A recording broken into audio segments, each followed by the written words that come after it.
When I say the word exposure, what is the first definition that comes to mind?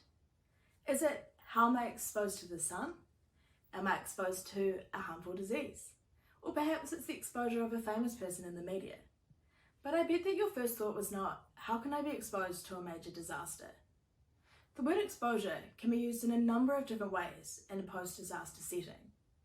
This ranges from how many people were exposed, how many assets were lost, what were the risks, the hazards. Again, the list goes on. But very rarely do we think about exposure in terms of where people were exactly at the time that a disaster struck. My research focuses on the Canterbury Earthquake Sequence, specifically the 2011 earthquake that happened on the 22nd of February at 12:51 p.m.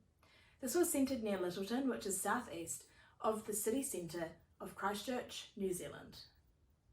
I'll be using data from the Christchurch Health and Development Study, which began in 1977, where the health, education and life progress of a group of 1,265 children has been followed.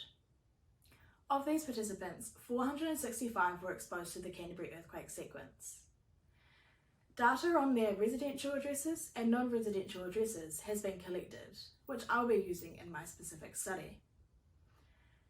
A common problem in a geographic setting is the uncertain geographic context problem. I aim to tackle this problem through my research, where I have access, very rare access, to data specifically on where these participants were at the time a disaster struck. We can see in this image here the difference between where a participant was located as a residential address in comparison to a non-residential address.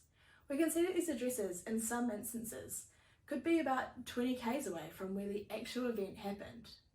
Now, in a regular setting, we would only have access to their residential addresses, which means that those people who were actually at their work address or a non-residential address at the time that the disaster struck would be misclassified by using their residential address. I have the ability to use their non-residential address against their residential address to determine the differences in their actual exposure.